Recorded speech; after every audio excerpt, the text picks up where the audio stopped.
ഇന്ന് മുനമ്പമാണെങ്കിൽ നാളെ വേറൊരു സ്ഥലം ആയിരിക്കും കേരളത്തിലുണ്ടാവുക. മുനമ്പത്ത് അനുവദിച്ചു കൊടുത്താൽ, മുനമ്പത്തെ ജനങ്ങൾ പരാജയപ്പെട്ടാൽ അത് കേരള ജനതയുടെ മുഴുവൻ പരാജയമാണ്. അതേസമയം മുനമ്പം എന്ന ഈ പ്രദേശം ഇപ്പോൾ ഉണ്ടായിക്കൊണ്ടിരിക്കുന്ന ഈ അധിനിവേശത്തെ ചെറുത്ത് തോൽപ്പിച്ച് അതിജീവനത്തിൻ്റെ പാതയിൽ നിന്ന് വിജയം വരിച്ചാൽ അത് ഈ കേരളത്തിലെ ജനങ്ങളുടെ മുഴുവൻ വിമോചനമാണ്. വാസ്തവത്തിൽ ഇതൊരു വലിയ അധിനിവേശമാണ്. പിറന്ന നാൾ മുതൽ ഇവിടെ ജീവിക്കുകയും ഈ മണ്ണിൽ പണിയെടുത്ത് ഈ മണ്ണിൻ്റെ സംരക്ഷകരായി ഇവിടെ കഴിയുകയും ചെയ്യുന്ന ഈ ദേശവാസികൾ, അവരെ മുഴുവൻ ഇവിടെ നിന്നും ആട്ടി ഓടിക്കണം എന്ന് പറയുന്നത് അധിനിവേശ ശക്തികളാണ്. അത്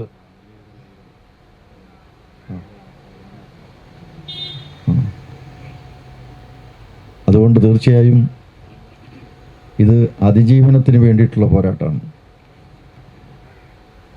ഇതൊരു ധർമ്മയുദ്ധമാണ്. സത്യത്തിനും നീതിക്കും ധർമ്മത്തിനും വേണ്ടിയിട്ടുള്ള ഒരു വലിയ നിരന്തരമായ പോരാട്ടമാണ്.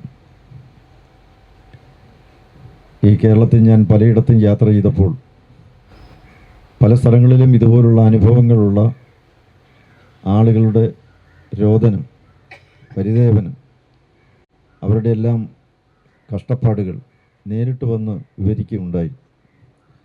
ഞാൻ 3 ദിവസങ്ങൾക്ക് മുമ്പ് കോഴിക്കോട് ജില്ലയിൽ മുക്കം എന്ന് പറയുന്ന സ്ഥലത്തിന് സമീപത്ത് ഒരു സ്ഥലത്ത് ചെന്നപ്പോൾ കഴിഞ്ഞ 20-25 വർഷമായി വഖഫ് ബോർഡുമായി നിയമയുദ്ധം നടത്തിക്കൊണ്ടിരിക്കുന്ന 2 ഏക്കറുള്ള ബാലകൃഷ്ണൻ എന്ന് പറയുന്ന ഒരാളെ കാണുകയുണ്ടായി. അയാളുടെ അച്ഛൻ്റെ അച്ഛൻ വാങ്ങിയ സ്ഥലമാണ്, പണം കൊടുത്ത് വാങ്ങിയതാണ്. 40-45 വർഷങ്ങൾക്ക് മുമ്പ് വാങ്ങിയതാണ്. അന്ന് മുതൽ പിന്നീട് അവർ വീട് വെച്ചു, ബാങ്കിൽ നിന്ന് ലോൺ എടുത്ത് അവിടെ കൃഷി ആരംഭിച്ചു. പിന്നീട് വീട് പണയപ്പെടുത്തി അവർ ചെറിയൊരു ബിസിനസ് അവിടെ ആരംഭിച്ചു. ഇന്നിപ്പോൾ ആ സ്ഥലം വിട്ടുകൊടുക്കണം, വഖഫ് ബോർഡിന് വിട്ടുകൊടുക്കണം എന്നുള്ള തീട്ടൂരം അവരെ തുറിച്ചു നോക്കുകയാണ്. ഒരു അശനീപാതം പോലെ എപ്പോൾ വേണമെങ്കിലും കഴുത്തിൽ വന്ന് വീണേക്കാവുന്ന ഒരു വലിയ വാള് പോലെ ആ തീട്ടൂരം അങ്ങനെ കിടക്കുകയാണ്. നിയമയുദ്ധത്തിലാണ്. അവർ വിലപിക്കുകയാണ്.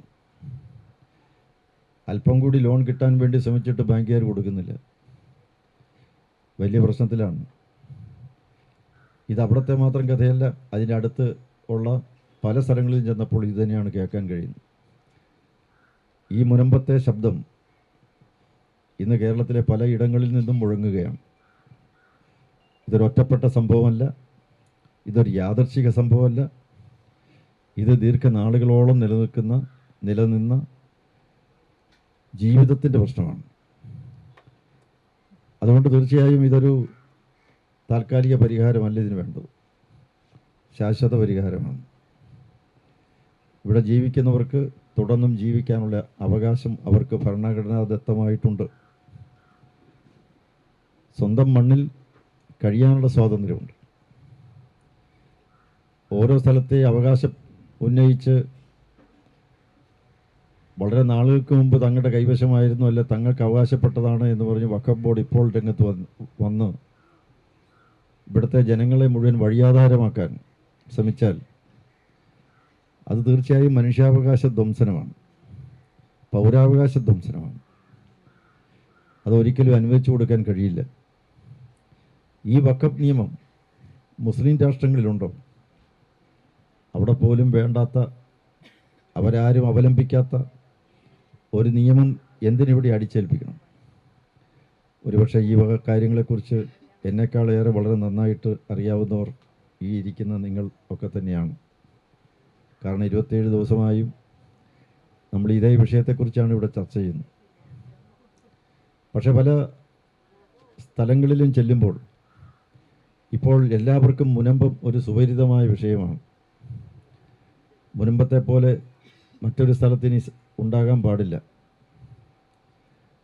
മുനമ്പത്തെ ജനങ്ങൾ ഉയർത്തിപ്പിടിക്കുന്നത് പൗരസ്വാതന്ത്ര്യവും മനുഷ്യാവകാശവുമാണ്.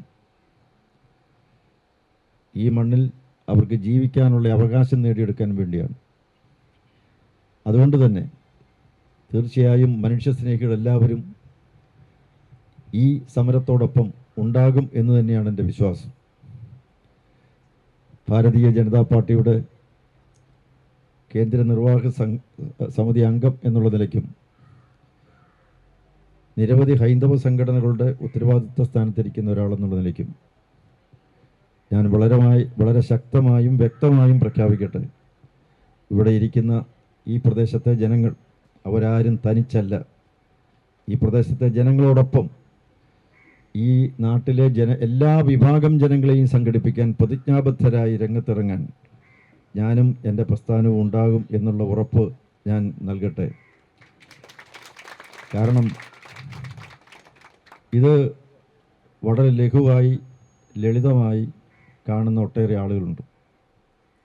ചില ആളുകൾ ഇത് കണ്ടില്ല എന്ന് നടിക്കുന്നുണ്ട്. അതൊരു ലോക്കൽ പ്രശ്നം പോട്ടെ. വേറെ ചില ആളുകൾ ഇത് ആരും അറിയരുത് എന്നാഗ്രഹിക്കുന്നവരുണ്ട്. വേണ്ട വിധത്തിലുള്ള പ്രചരണമൊന്നും കൊടുക്കാതെ ഇത് ഒതുക്കി തീർത്ത് വളരെ രഹസ്യമായി നടക്കട്ടെ എന്ന് ചിന്തിക്കുന്നവരുമുണ്ട്. പക്ഷേ ഇതെല്ലാവരും അറിയണം. ഇത് സംബന്ധിച്ച് വ്യക്തമായ നിലപാട് സർക്കാർ പ്രഖ്യാപിക്കണം. ഒരിക്കൽ നിയമസഭയിൽ ഇത് സംബന്ധിച്ചുള്ള ചോദ്യം ഉയർന്നതാണ്. ഒരു മുസ്ലിം ലീഗ് MLA ചോദിച്ചതാണ്. അതിൻ്റെ മറുപടി അന്നത്തെ ഈ വഖഫ് കാര്യങ്ങൾ കൈകാര്യം ചെയ്യുന്ന മന്ത്രി മറുപടി നൽകിയതുമാണ്.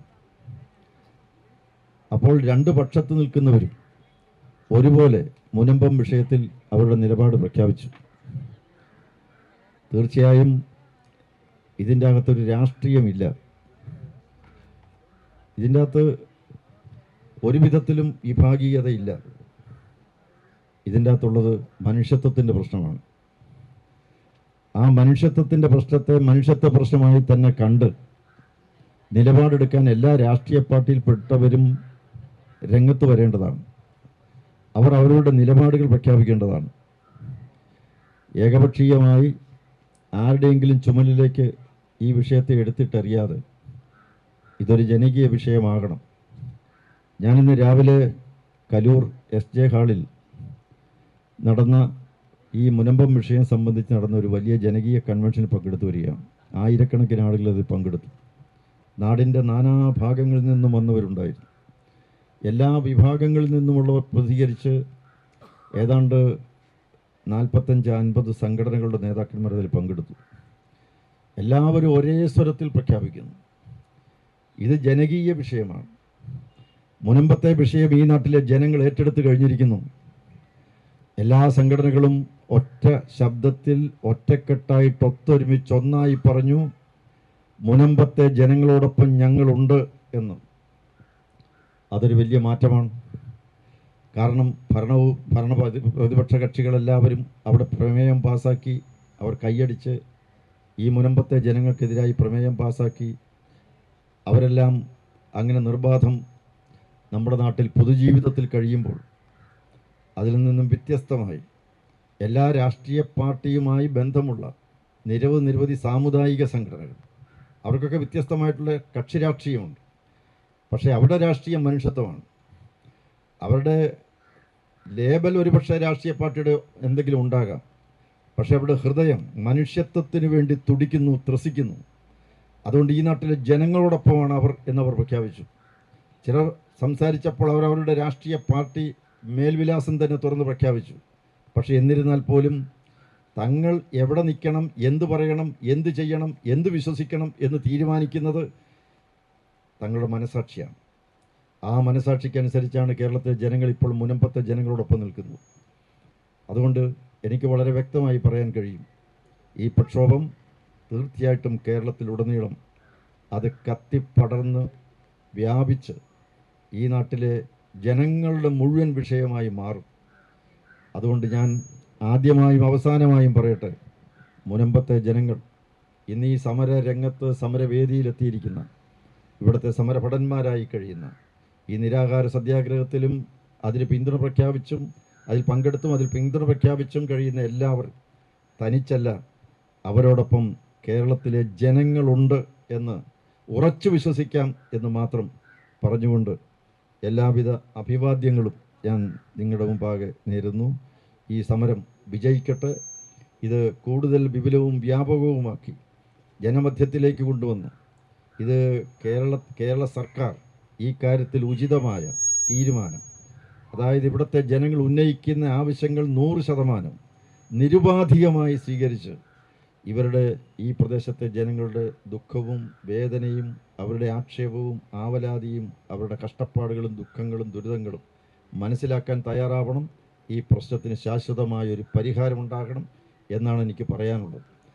പിന്നെ പല രാഷ്ട്രീയ നേതാക്കന്മാരും പറഞ്ഞു കേട്ടത്, ഇപ്പോൾ തൽക്കാലം ഈ പ്രശ്നത്തിൽ ഇടപെടുന്നില്ല, തൽക്കാലം ആരെയും കുടിയൊഴിപ്പിക്കുന്നില്ല, ഇപ്പോൾ ആരെയും കുടിയൊഴിപ്പിക്കുന്നില്ല എന്നൊക്കെ പറയുന്നത് അത് വാസ്തവത്തിലൊരു കളിപ്പിക്കലാണ്, അതൊരു വഞ്ചനയാണ്. ഇപ്പോൾ ഇല്ല എന്ന് പറഞ്ഞാൽ പിന്നെ ആകും എന്നാണ് അതിൻ്റെ അർത്ഥം. ഇപ്പോൾ കുടിയൊഴിപ്പിക്കില്ല, ഇനി കുടിയൊഴിപ്പിക്കൽ ഉണ്ടാവില്ല എന്ന് പറയാൻ സാധിക്കുമോ? ഒരിക്കലും ആരെയും കുടിയൊഴിപ്പിക്കില്ല. ഈ പ്രദേശത്തെ സ്ഥലം ഈ പ്രദേശത്തെ ജനങ്ങളുടെ അവകാശപ്പെട്ടതാണത്, അവരുടേതാണ്. ഒരിക്കലും ആർക്കും കൈമാറാൻ, കുടിയൊഴിപ്പിക്കാൻ ഒരു കാരണവശാലും അനുവദിക്കില്ല എന്ന് അർത്ഥശങ്കയ്ക്കിടയില്ലാത്ത വിധം ഭരണാധികാരികൾക്ക് പറയാൻ കഴിയണം. അതുകൊണ്ട് ആ ഒരു നിലയിലേക്ക് ഈ പക്ഷവും വിജയിക്കട്ടെ.